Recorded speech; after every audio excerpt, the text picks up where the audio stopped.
Pero kayo dito sir, paano mag-prepare ng mga ibon nyo kapag may karera? Karera na, isang beses lang kami nagpapatoka eh. Sa umaga lang yun. Pagtapos ng raging, pagbaba, papatokain. Tapos naka-ready na yung ano namin, yung nilaga namin na malunggay, oregano. May tanglad pa kayo, baka may high blood eh. Kung ano yung nakikita sa paligid dito sa amin, malunggay. yun yung nilalaga namin. Bali yun ang sikreto nyo dito. Opo, hindi na po sikreto yun kasi marami na sa bakuran nun eh. Anong mga nilalaga nyo dito? Malunggay, oregano, tanglad. minsan guyabano, yung dahon ng guyabano, tapos tanlad, yan, nilalaga lang po namin yan. Paano, diskarte nyo ng paggamit panlaga? So ayun, pagka ang naglaga kami, datingan ng Sunday.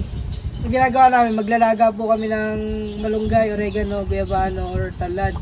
Tapos yun yung pasalubong namin sa kanila. Pagdating naman po ng Monday, may pahinga ang ibon niya kasi hindi namin pinaparaging. Bawang naman ang ginagamit namin. Pagdating sa hapon, plain tapos, water. Tapos mani, din namin kinakalimutan yung mani kasi. Mani, yung trading mark sa amin ni Kiamay. Mahilig daw kami sa mani. Mahilig sa mani yung nag-aalaga. Nag-aalaga. Tapos yun, pagdating ng Tuesday, ganun pa rin, laga pa rin. Sa umaga, pagdating sa hapon, plain water lang. Wednesday, pag may race ng basketing ng gabi ng Tuesday, pasalubong pa rin namin yung malunggay at oregano. Hanggang sa derby yun, ayun lang ginagamit namin sa kanila. Natural lang sa kanila. Natural na, sabi nga nung mentor namin eh, yung ibon, natural, kung natural na malakas siya, kahit hindi mo gamitan ng gamot, talagang uwi yan. Kasi sa bloodline din daw eh, pagka, once na sabi nga niya eh, lagi niya sinasabi sa mga vlog niya eh, pag yung ibon, pang long distance, tas gusto mong pabilisin, kahit anong gawin mo, talagang mabagal lang yung uwi niya eh. Pero pag yung ibon, sprint race, kahit wala siyang gamitin na motivation, wala siyang kapares, wala siyang itlog, talagang natural sa kanya yung pagiging mabilis. Kaya yun, ginawa rin namin, pag natural sa ibon na malakas ang ibon, na walang supplements, talagang natural na malakas siya. Ayun lang po ang ginagawa namin. Yan, tinan nyo mga kalapatis, wala silang ibang gamit na supplements. E di, ang tipid pala ng mga gamit nyo dito. Sobrang tipid talaga yung pag-iibon. Sa paligid lang yan. Sa paligid lang po namin kinukuha yung mga supplements. Ayun, ang dami naman, makikita naman. Dami mga tanim dyan, lahat. Pa po sa mga talagang napakatipid sa pag-iibon kasi magkano na po yung kilo ng grits, di ba? Napakamahal. Ayun lang po yung ginagawa namin grits. Papakawala lang kami ng kalapate. Ito, alpas lang daw dito mga kalapate. Tapos tutuka na po sila dyan kasi talagang matipid lang yung pag-iibon. Sa patuka lang talaga kami na naghahalo na sa flour lang po hinahalo namin sa patuka. Tinan nyo mga kalapate, so ang gamit lang nila ay puro herbal pero nagpapanalo. Yan, abangan pa natin yung mag-awang to sa mga susunod na karera. So yun pala na, ito po si Sir Michael Rasquero. Ano sir? Ay, idol pala po. Pogi.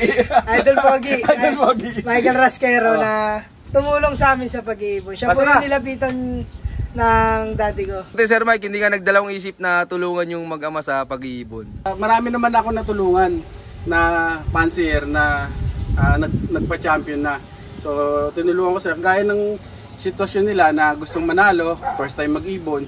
So ngayon nag-champion na rin yung mga yun. Kaya lang ang problema, hindi lahat kagaya nila. So hindi lahat tapat. So sila naman, okay naman sila. Paano mo hindi tutulungan to? Mukhang kawawa. So nahawa lang talaga ako sa itsura na itong mga to. So, ayun nga, akala niya parang yung pag-iibon. So ito pala yung sitwasyon. So nag-PM sa akin si sir kung sino yung pwedeng i-vlog nga dito. Sabi ko puntahan mo yung mag-ama kasi maganda yung istorya nila kasi sila yung mga fancier na walang alam sa pag-iibon talaga, as in wala sa racing. So ang ginagawa lang nila mag-alaga tapos papalipad tapos mag-alaga, papakainis, bebenta, tapos pag bumalik bebenta ulit. Dito Kumikitang pangkabuhayan. Oo, ganun lang ginagawa. Magkano lang ang kalapate? 50? 50, wala ka na. Lumilipad na yan. Lumilipad na. Kaya pala sir nagulat yung si tatay na sa presyo na 30 sa kalapati. Bumili ko sa kanya, itlog pa lang lumabas. Sabi ko, nangyayari ako. Para nakikita ko sa kanila na talagang gusto nila magkalapati. So ginawa ko, pinihiram ko nga sa kanila yung dalawang puti. Ayun yung napa-champion nila agad. Tapos nung hapon ba yun? Hapon din yun. Sinundan ko uli ng ilang tatlong pares na yun. Tatlong pares na yun. Kasama na sila Iling na. Di pa nga ako nagmamadali nun. Kasi kulang kami sa kulungan eh. Tapos hindi siya nagdalawang isip na tara, punta tayo sa inyo. Ganon. Paggulat kami, pagbaba niya, ang dami na dahil sa training box. O yan, salpak mo na yan dyan. Kaya yung kulungan ng lovebirds ng papa ko napuno eh. Sa breeder eh. So ganun kasi pagka yung gusto mong tulong talaga. So ganun ako pagka tutulong talaga. So yun naman yung ano nila, yung istorya nila, hindi sila marunong sa pag-iibon. So tinuruan ko lang sila. Kaya nga sabi ko kay sir, puntahan mo yung mag-ama kasi maganda yung istorya nila. Sila yung mga fancier na bago at walang alam sa pag-iibon. So ang ginawa ko, tinuruan ko, ganito lang yung gagawin nyo. Hindi kayo makikinig sa iba, sa akin lang kayo makikinig kasi magastos sa iba. Sa akin tinuro ko lang, ano ba yung mga malumalunggay lang yung mga ganyan kasi yan lang din naman ang ginagawa ko. Tinuturo ko rin sa mga vlog ko yan. So ayun, yun yung ginawa nila. Oregano, malunggay, dahon-dahon. So yun, unang sali nila, nagpa-champion agad sila. Pero mo, walang background din, walang background. Tapos pangalawang season, halos sinakot nila lahat ng premyo talaga din sa mga club dito sa amin. So ang dami nilang pinanalo. Kaya marami nang humahanga sa amin. Tapos tumigil sila, ngayon uli, naglipad. So kung ang ginawa ko, dahil hindi talaga sila maglilipad, dahil busy ito sa money. Maning yan eh. Nabusy sa money eh. So ako na nag-breed. Binreed ko dahil di rin ako makapaglipad. So sila na yung naglipad. Ngayon, nagpanalo uli sila sa mga pooling. Tapos nagpa-champion na lang kayo na. Second overall champion ng sprint. Tapos ngayon pan-race. Maganda yung result ng dalawang ano namin eh. Yung entry nila. Pero ano yun, lahat yun ng ibon, naka-entry yun. Kasi may amo kami.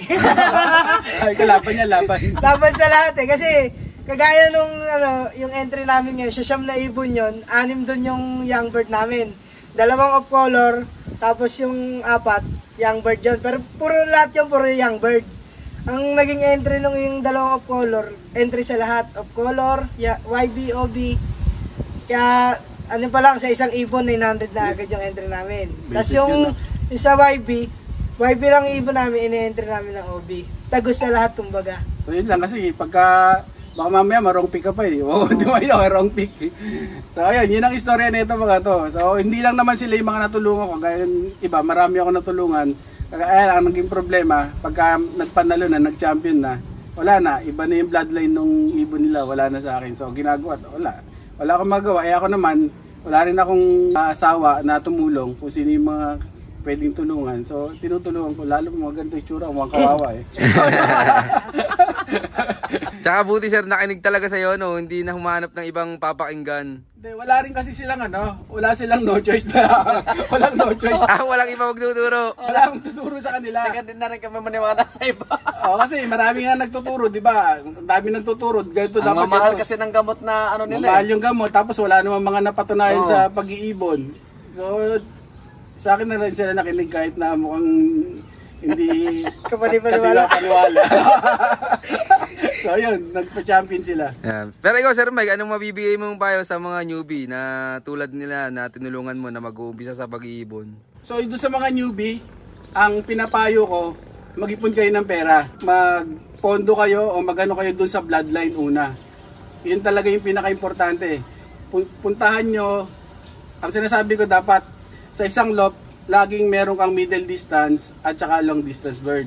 So yung mga middle distance bird mo, yung mga pampuling mo, yung mga pang-panrace, pang ano mo, pang norte mo, sila yung magpapakain para doon sa mga long distance bird mo. Kasi kung meron ka naman pera, puro long distance, may pansuporta ka. Pero kung kagaya namin na mahirap lang, kailangan namin manalo para may pansuporta doon sa patoka at saka doon sa mga pang-entry. So yun sinasabi ko, kung meron kayong mga kakilala na magagaling na mag-ibon, eto si Sir magaling to sa mga long distance bird. Eto si Sir magaling to sa middle distance, mga pang puling-puling. So doon kayo kumuha, at least kumuha kayo ng 1 pair o 2 pair kung kaya nyo para mabilis kayo, mabilis yung pagdami ng mga ibon. So bloodline at bloodline pa rin yung magdidikta sa bandang huli ng karera. Tapos yung sistema, napakadaming nagtuturo. So ang sinasabi ko, depende sa antas ng pamumuhay natin kung paano yung sistema na gagawin natin. So kung nakakaluwag-luwag ka sa buhay, kunin mo yung mga sistema ng mga idol natin dyan na bibili ng mamahaling gamot, mga ganun. So kung hindi ka naman kagaya lang namin na putyo-putyo lang. Ito, hindi kami gumagastos ng vitamins para sa mga ibon namin. Di kami bumibili ng mahal na vitamins para doon sa mga ibon namin. So herbal lang. Maski ako herbal lang din yung ginagamit ko. So yun din ang tinuro ko sa kanila.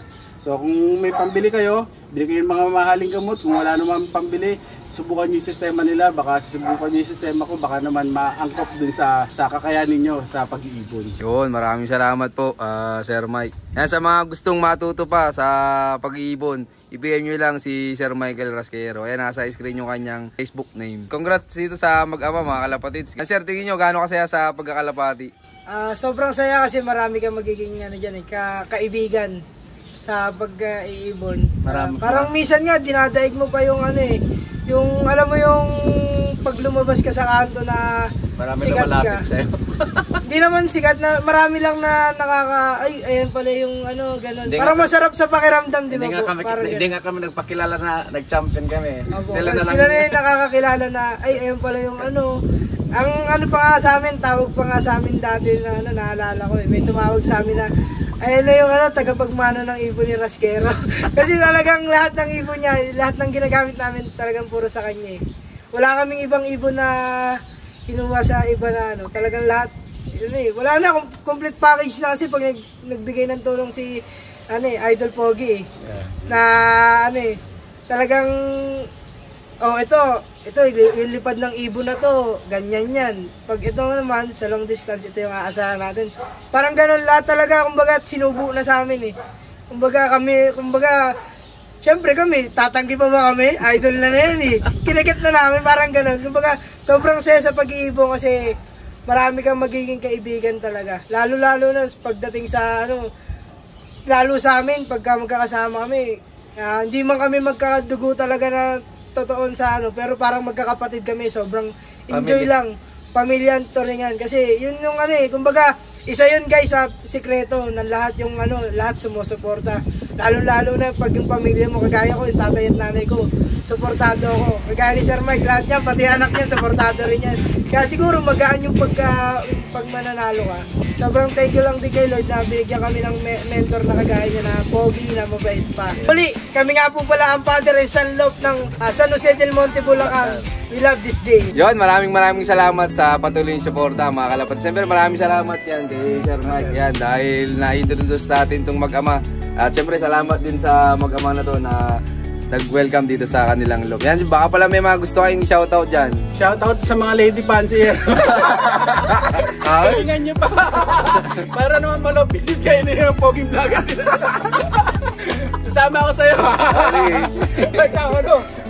Shoutout lang po sa mga club na nilalaroan natin, sa mga kalapatids natin na nagre-race. Good luck sa atin bukas. Okay.